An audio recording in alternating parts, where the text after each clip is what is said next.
Welcome to International Women's Day, our first year event. Hopefully that will continue on. My name is Patty Murray. I work for Ruth Casper Design Studio as the office manager. And it will actually come up a little bit later that not all of us started in the design industry. I was an English teacher for 25 years before I came to work here at the Michigan Design Center. So we're going to start with our panelists. Our first panelist today is Ruth Casper. She is an interior designer with 25 years of experience in the industry with an exuberant passion for design.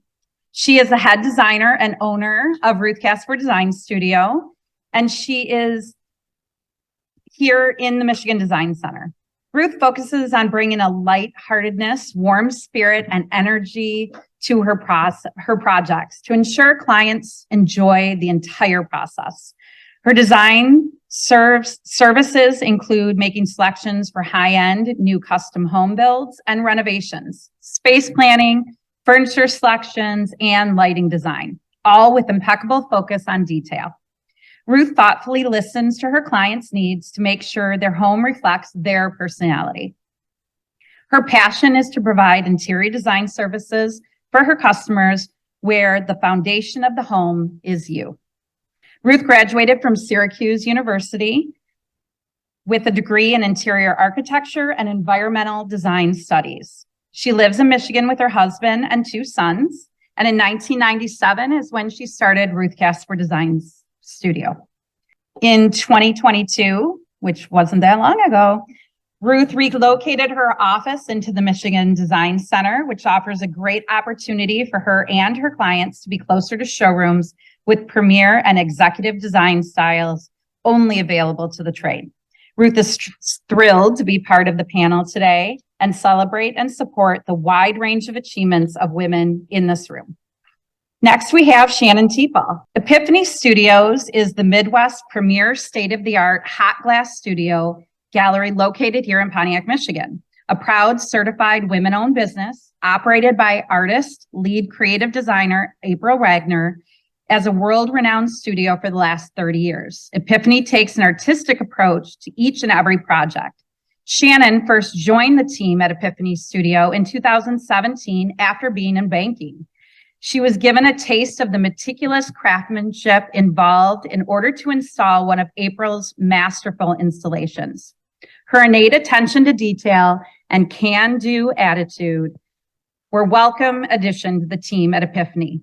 And in 2018, Shannon assisted April to ensure that her very first solo exhibition at the Saginaw Art Museum went off without a hitch. 2019 brought along April's first time at the Architectural Digest Design Show in New York with the debut of her handcrafted line, La Ruche, which was well received by interior designers and consultants in attendance. You may hear Shannon laugh before you see her coming. Come on, Shannon, laugh. No, I'm kidding. Yeah, and it brings a smile to any face. And her ability to see the silver lining in every opportunity were a great fit for the tight-knit Epiphany team. When you visit the studio in Pontiac, Michigan, you will find her loving on the kiddies whenever she can, buzzing around during the open studio or hands-on experiences, sharing bits of knowledge or wonderful stories along the way. She is always glad to help answer questions when you visit the studio. Shannon takes initiative to dig in and help April keep this well-oiled machine running. Her hands are usually involved in the larger projects and installations and gets pleasure in supporting April to ensure she is able to bring her visions to transformation. Next, we have Brittany Elliott. Brittany is the owner of City Lights Detroit, where she is dedicated to interior design community. Her showroom is open to both trade and consumers. Brittany comes to the Michigan Design Center and City Lights from the Texas oil and gas industry, where she spent 6 years. Her aspirations are to continue to grow City Lights Detroit, to have courage to follow her heart, and to be a role model for her two daughters and inspire them daily. Brittany loves her family and fell in love with her husband at just 15 years old. She is a Disney-obsessed woman and is proud to have several women designer lines in her showroom that are here. Lastly, we have Mickey Valenti. She started as a rep for just one company, but during COVID, she began a multi-line representative with an eye for detail and dedicated service. Through passion and focus, Mickey has brought together a notable collective of distinctive design brands with products exclusively for interior designers. Each brand provides a unique resource of innovative and extraordinary products, allowing designers to create vibrant interiors, both indoors and out. Today, her product line that we'll be focusing on is Rishi Studios. It is one of the dynamic brands Mickey represents and will be the focus of today's panel for her. Rishi Studio is a collective work of creative director Leanne Rishi. Mickey works directly with Leanne to answer some of today's panel questions, since she could not travel here from North Carolina today. She has artwork as well as printed wall coverings, hand-painted wall coverings, bespoke mural paper, and you will be able to see her all displayed over here against this wall. So today, we're going to start with just a few questions for our panelists, all independent women in the industry. So we're going to start first with Mickey. Can you speak kind of for Leanne on what it has been, like what her experience has been being a woman in the art and design industry? Yeah. Can you hear me? Yep. I am so fortunate to represent Leanne Rishi. She is a most dynamic and creative woman. She is involved in both the art and design world. It's through her artwork that she is involved in the art world, and through her designs as a designer of wall covering collections that are bold and art driven in the design world. So her experience is in the art world is that artwork by women artists have actually doubled in the last 10 years, and that's a real positive. But she also sees a challenge, and the challenge is that women artists still remain dramatically undervalued and underrepresented in galleries and museums. And only 30% of artists represented in the U.S. are women, and only 13% in museums. So knowing this, it was important for Leanne to take an action that would move her career forward. And what she did was she understood what she had to do, and so she asserted herself to gain representation by a woman-owned gallery. And that particular owner was really focused on bringing equality to artists that were women, and kind of closing that gap between women artists and men artists.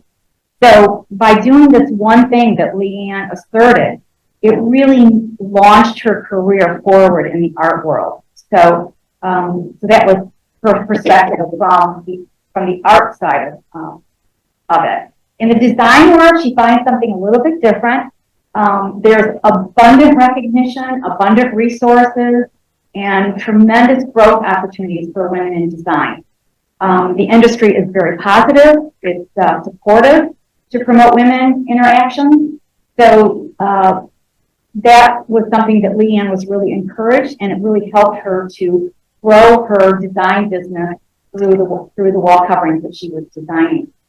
The takeaway for this from Leanne is that if you have knowledge, knowledge is like your most powerful tool. If you understand things and you know the challenges and the benefits of what's out there, then you can really know yourself better, you know your energy, and then you can take action to assert yourself to make those moves in your career that will launch you forward in that career.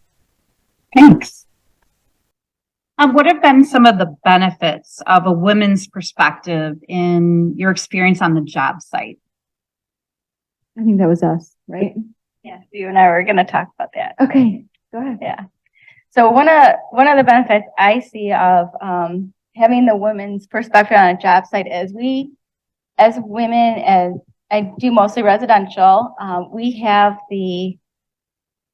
of drive the train for the family, sort of say. We are the organizers. We think of, you know, a million things in our head, the scheduling, the cooking, the flow of the home. We're really able to start in the design process before the design and the architecture are even completed with their plans. Is how are you going to actually walk through the space? Where are you going to carry the laundry basket? Where are you going to put all of the linens? Do we have enough doors? Where, when you walk in a room, are the light switches readily available? All of these little details that we may think of. Do you have a sitting area where you can read to your children? Do you have a game area? Do you have a spiritual space in your home where you can meditate? You know, these are just a perspective that we like to bring to the job sites, and that it's strongly reflected in why I feel it's also very important to have both the male and female perspective on building a home, because it takes a team. You have to pick your right team. And pick your battles for sure on which And pick your what battle. needs to be Yeah. and what not. Yeah. So I can definitely bounce off of that. I think that details from a woman's perspective go to like, where am I going to put my hair dryer down? Okay, I need the plug on this side, or what finish is going to work best in what application, what can be wipeable. I'm sure with fabrics, and too, it's very important for kids. And for me in the lighting industry, I always ask, well, where is this light going to go? How far away am I from your stove? Because I'm having the woman's perspective of, I don't want you on top of your island cleaning that light, all that grease, all those things. Your bathroom, my perspective is, I want to make sure you're getting enough light for your makeup, things like that. That maybe if a man came in and tried to pick out lighting for these things, none of that would cross their mind. So That's true. I think it also has a good blend too. When you have problems on the job site, like how we may handle them a little differently than we like to, my perspective at least is how I handle my job sites is sometimes you hear no a lot. Nope, we can't change that. Nope, this is a no. It's shut down right away. because they don't want to do the extra thinking, or what? Either that, or it's just, you know, it's let's get through this fast. Sure. And I have to like pull things back and say, nope, let's stop and analyze this problem. There's always a solution. It may not be right in front of our face right now, but let's stop, talk about it, and communicate and do a different problem solving skill. Sure. And yeah, women do, they do their due diligence. Women do their due diligence when it comes to finding a solution to the problem, and never rush through it. Right. Or the right piece for the right spacing, because we'd never want a client to be working in the home, right? The home is living, it's doing all the things, it's taking care of the family, and something not work, the fabric not work, the lighting not work. Yeah. We want it to be what is meant to be for that space, right, ahead of time. So I'm laughing when you say the due diligence. So last night I left here and I could not resist. We were doing a huge installation. I had to pull in and check it. And so it's like 6 o'clock and my crew is still there, and like, oh no, here she comes. Here she comes. She's gonna look at everything. And I do, I look at everything in it. And that's just the humor of our job too, is the differences. I have a male dominant crew on the job site, and they're always like, she's gonna come pick every little fine detail apart. And they are good at shutting me down, at not hyper focusing on all of those little details to a point of fault. well, and one thing is like, you know, when we're doing the floors, right, when we're mopping and sweeping and vacuuming, we see where someone dropped a tool on our hardwood floors, you know, and so those are the things that we're going to see as the homeowner, and that's why it's important for Yes. your role to make sure that it's done the right way. Absolutely. And stepping up and steering that boat, making sure, my favorite line at the end of a job when we're wrapping up and we're coming to the time crunch, and making sure everything, like if there was a scratch or if everything is cleaned, is we're building the dream, people, come on. Right. And, you know, I'm always the cheerleader, like putting it back into perspective of, we really are building the dream for these people. They are paying us to provide a service that they, one, maybe not be able to dream of or think of themselves, but that's what's so cool about interior design, is we can imagine the space before it's created. Sure. And we are not only building, it's so many layers. We have the design, we have the project management, and we have that magical moment of when you are able to walk your customer into that home after it's all completed and they see it for the first time and then you leave them there and they get to experience that every day. They get to turn it into their it's home. their home. And that's an honorable responsibility as designers that we can carry forward in our job. So there are definitely benefits, which we've Definitely looked at. benefits. But what have been some of the difficulties you've had to overcome as women let's start with the art world from Shannon. Yes, so I will share a bit of April's experience from her art world. So the glass blowing world itself is a male dominated craft. So she's had a tremendously difficult time paving her way. As Mickey said, there are many other male artists out there that usually get the forefront. So she has worked very hard to really create her dream. And as of this year, she's been working with glass for 30 years. And I am just so proud to be able to work with such an inspirational person every day. Which is amazing. 30 years is a long 30 time. years is a long time. What about in the design industry? What have been some of the difficulties? Ruth, do you mind speaking to that? Sure. So like I said, this is my 25th year in the interior design industry. And so I've been through my 20s, 30s, 40s. This year I'm 50. So I've had a lot of experience with it. So looking back when I was asked this question in the beginning is how do you balance your family life with running an interior design business? We talked about this. We talked about how do you raise your family? How do you do it all type of mentality? Mhm. And We don't have a perfect answer. we do not have a perfect answer. I actually had, as I was choosing interior design, despite as a kid, just always knowing it was my fit, rearranging your room and stuff like that. But I knew I also wanted to have a family life and be a mom. So when my kids were young, I did step back from interior design for little bit and stay home for the first 5 years, which was a lovely flexibility that this industry allows, is you can do it as little or as much as you're willing to put the effort in. Mm-hmm. And then my husband, when the kids were starting to get to school age, got a job out of town and was living in New York for every Sunday to Thursday night. So that tagged me as I was home, but also running a business. So I had the amazing opportunity to run it out of the house. So that was my challenge, was how do you balance it all? Mm-hmm. And it was staying home. It was setting expectations with my customers is I might come to the job site in yoga pants and a team shirt because I am going to try to do it all, but that doesn't mean I'm not showing up 100% for you. Mm-hmm. So really just setting the expectations with your customers and knowing you're going to get a great service, Mm-hmm. but I do put my family first and they appreciate that because a lot of our homeowners, They get it. they respect that. Mhm. Yeah. One of my favorite lines of yours is there are no design emergencies. Oh yeah. Like, if you have to go to the doctor, you go to the doctor. If you have to take your kid out of school, you take your kid out of school. You know, Yeah. nothing's going to fall apart too much that No. can't be fixed. How have you all shown up for women in the industry, or how can we support each other as women? I'll start with this one. So when Ruth decided that she was going to come grace Michigan Design Center with her presence and let Patty know that she wanted to bring in more women-owned businesses to help support and really launch what she was envisioning. Patty immediately thought about Epiphany Studios, so we were so happy for that and grateful for the opportunity to be here and to showcase April's gorgeous glass and just work with other like-minded, positive women. I love that.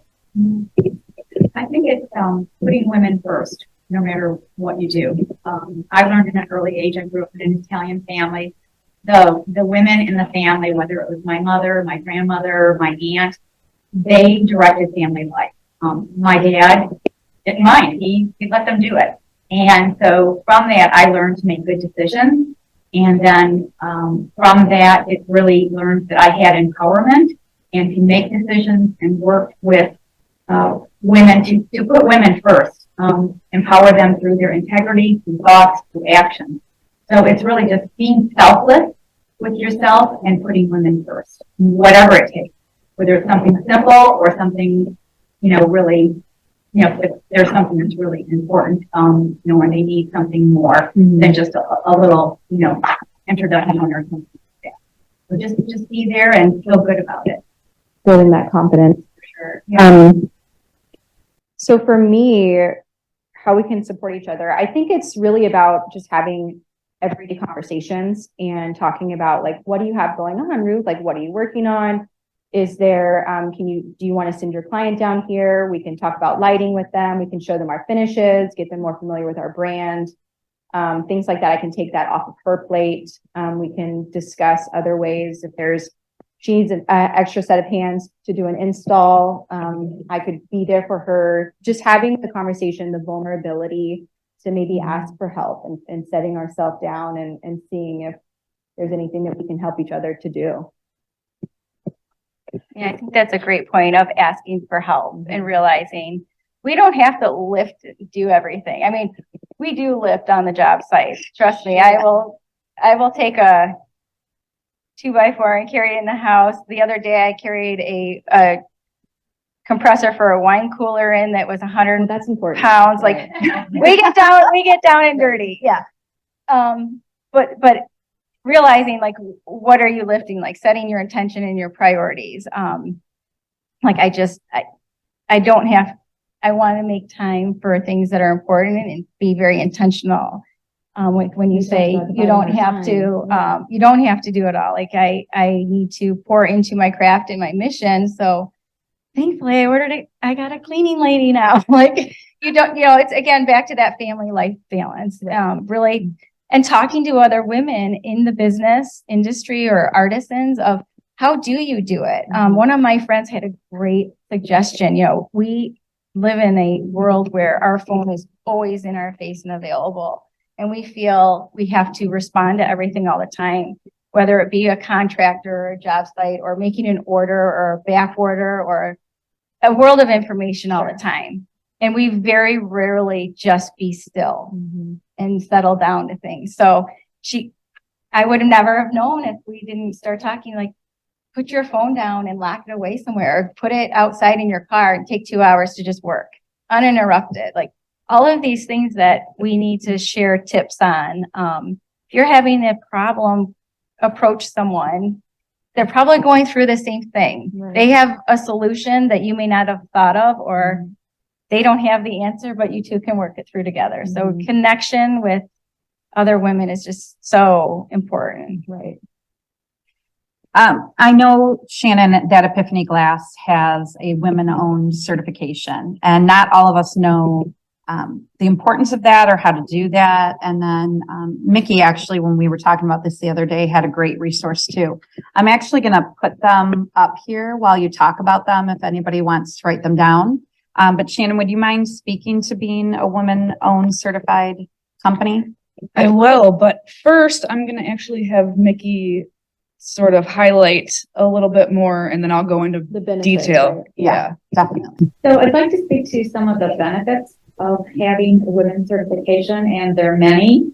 I think one of the most important ones that struck out at me is when you have certification, you're exposing your brand on a national, regional, and local level to amazing resources and networking opportunities. So that's a really a big thing. You are bringing in customers who want to support the arts and design world. So by having that certification, there's going to be customers who are going to seek you out because you have that certification. For those of you who like statistics, 80% of consumers choose a professional who is certified over someone who is not certified. And that really speaks to when you have certification, that customer knows that you have the capabilities.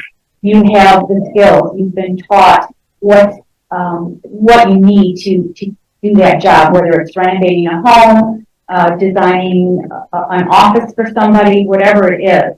You have the ability to do that. Also, too, there could be great job opportunities and ways to earn earning power when you have a certification.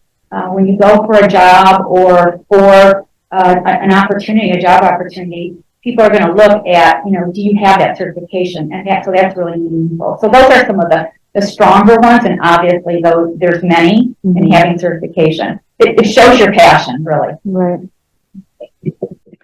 Yes, absolutely. So one of the things that's really huge right now is supplier diversity across the board. So everyone is trying to really make sure that they are not sticking with one group, so to speak. So we have found that it has been wonderful to be able to have this network of resources at our disposal. So since 2016, Epiphany Studios has been certified through WebNEC, which is the Women's Business Enterprise National Council.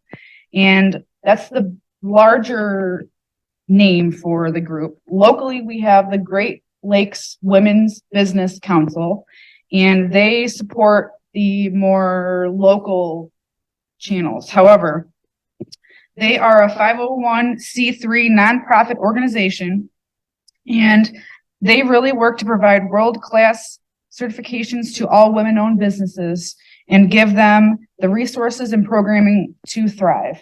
So they will have classes where you can come and learn how to better yourself or better your business, or if there's a certain place that you're lacking, they can do different trainings for you. They will also partner you up with another business that's like yours to help you grow.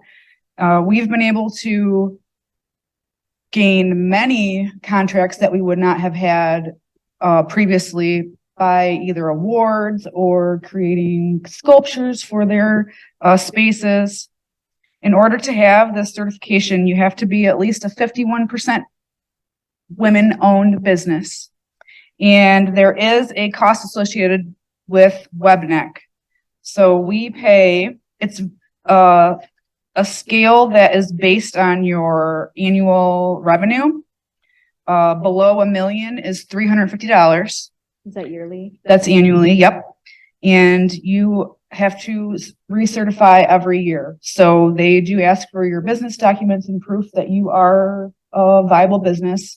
They'll also ask for referrals. So if you can talk with me more about that after. We are able to kind of give you the little go ahead of, yes, they're great, support them. Also, larger women-owned small businesses will be a sponsor. So they may even pay your way in the door. So it's just a great way for you to really tap into other like-minded individuals that you would not be able to attain. That's very cool. You also get the use of the logo and the branding so people can see it and know and don't have to just wait for you to tell your story that we're a women-owned company. And then it also leads you into the capability of getting the women-owned small business certification. So it's actually a separate certification through their organization. And then separately, locally here, we have Michigan Women Forward, which also is a similar organization. They do not require you to have any dues or anything to be a part of them, but they do send out, let me back up. They're a certified community development institution, and their mission is to expand the economic community opportunity for women and entrepreneurs of color and empower the next generation and celebrate the accomplishments of women. Sorry. So they have, again, they have opportunities for you to learn and grow. And they also do a pitch competition annually for businesses that are in the idea phase or startup, and then separately in the established and growth opportunities. So they have different grants opportunities that way too.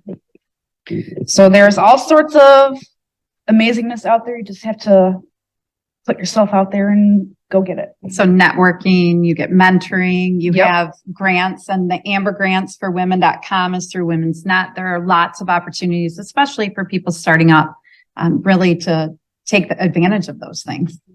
And when Patty and I started to have this vision, when she was onboarding with me last year, we thought, how can we support women? I mean, we strongly believe that we have a lot to offer each other, and we didn't even know where to begin. So we just started to put women-owned businesses, and these certifications helped lead us to a lot of the artisans and women-owned businesses that now we're connected with and we're able to purchase from, and not just purchase and support their companies, but hear their business practices and share business practices so we can all grow in Together. a forward movement together.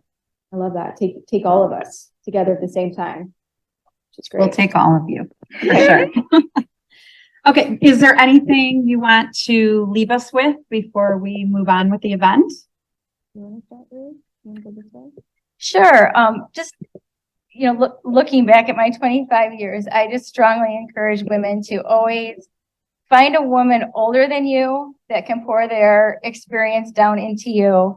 A woman your same age that can empathize and share what stage of life you're going when, and then find someone younger to mentor, to gain. We have all of this valuable knowledge. Let's share it and pour it back into the younger generation and build them up as well.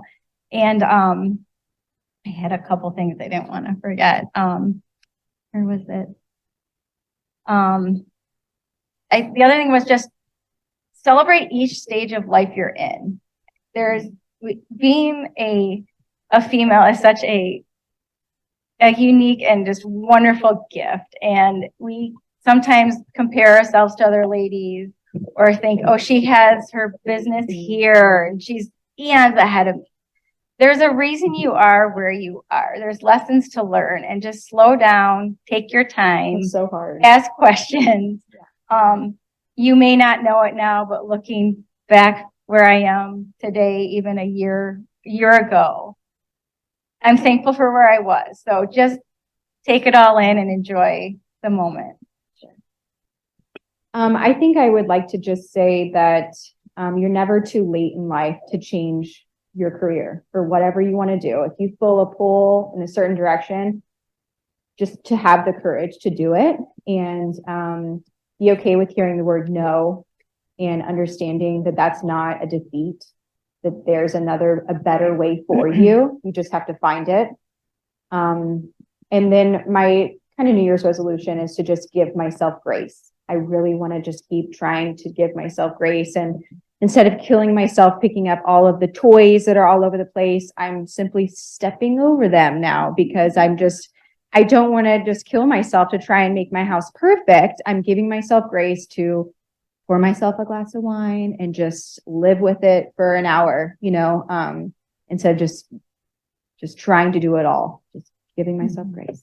I had one say, my older mentor, find an older mentor. When I had my kids, she's like, Ruth, you haven't invited me over to see the baby yet. Why not? And I'm like, oh, because my house is a mess and there's laundry all over. I can't even see the kitchen sink, and I haven't slept. Did I even shower this week? Like, I don't even know. Right. She goes, Ruth, Because you're trying to do it all. when you don't invite me over, you're denying me from being your friend. And I went, whoa, I never thought of that. She goes, let me see the mess. Like, find those people that you can have over in your pajamas. Be the show up person. Right. Yeah, Because she's coming over to help you with those dishes. exactly. You Which don't have to have your. you get caught up and you forget that it's not important. It's not. I just think sometimes it just takes you don't have to jump in. You can just take baby steps to get to a point, to get to, maybe you have a vision of something you want to do, but it might take you a year or two to get there. So just break it down, take baby steps, build a great foundation. And like Ruth and Brittany said, just talk and connect to other women, ask questions. And just ask for help, and it's a great way to empower each other through thoughts and actions. It's we're empowering each other's integrity. And that moves us forward. And that's, I mean, we move the world forward in what we do, whether we're in art or design or some other industry. We have a great impact to make, not only in one person's life, but family lives. So just go for it. And I am huge on for what Brittany said about giving yourself grace. We have had a long couple of years after the pandemic, so we've been very hard on ourselves, and I think that that is huge. That's also been my mantra for this year, so very with you there.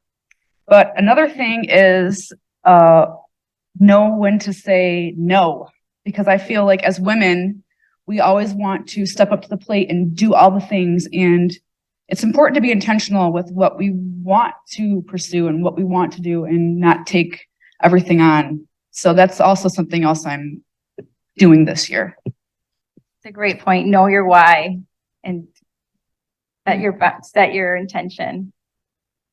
Just saying no is such a great point. Thank you for bringing that up. Very important. Because we're important too. Yeah. I'd love to thank all of you for being part of the panel today. Let's give them a round of applause. Thank you, guys. So just so you kind of know where everyone is today, we have several women-owned studios and businesses here in the building today. Some are right here in this room. We have some in the resource room, which is just on the other side of this wall, and then some showrooms that are going to be open today to show you some of their women-owned product lines. So in here today, Chatham House Interiors has a table over here. We have Kravitz, who is right over here. Annie Strickland, her table is, this will tell you a little bit about her. She brought her own table, and it's a little antique table. It's beautiful. Fifi and Coco Interiors is right here. We have Pindler, who set up their children's collection, which is women designed. We have Beaver Tile and Stone over here. And Schumacher is right next to them. And then, of course, we have Ricci Studios with Mickey over against this wall. And you can actually see some of the wallpapers hanging, and she has tons of samples. Epiphany Studio is in the back with several products that are absolutely beautiful in the blown glass. Ruth Casper Design will be right behind the center pillar with several of their women-owned product lines that they carry. And Brittany is going to be down in her showroom since she has an entire City Light showroom of beautiful offerings, and that is directly down the hall. On the sheet, and if you didn't pick one up when you walked in, it has all the showroom numbers. On this side, it has all of the female-owned showrooms and studios here in the Michigan Design Center.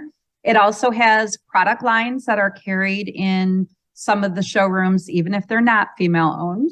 And then on the back today, it has where you can go both here in this room, right next door in the Resource Center, or whose studios are open today, who are either owned by a woman or have women-owned products inside of their showrooms. There are several copies on the back table if you didn't grab one when you came in. And then these are some of our highlighted showrooms today. Gjord's Knot, which is right across the hall, is 75% women-owned. We have CAI Design, who has several women-owned product lines and designer lines in their studio, including some of their light designers. We have Gardner Builders, which is half women-owned, that is in the back of the Michigan Design Center. Chatham House will actually have their doors open as well. We have Scavellini, which is a woman-owned cabinet line. And then right in the Resource Center, we have two really great options. Kendall Design and Build, who are going to be new to the Resource Center, are going to be right next door, and you can speak with them. And then we have a local sculptor who has one of their sculptures displayed in the resource room, and she's actually here today, so you can meet the sculptor. The lamp's in front of her first name. Lois, thank you. Thank you. Lois is here. She's actually sitting right in the back row. Can you wave one more time? So Lois is our local sculptor. We're always looking for women artists who we can highlight, and she'll be right next door in the resource center to show some of her work.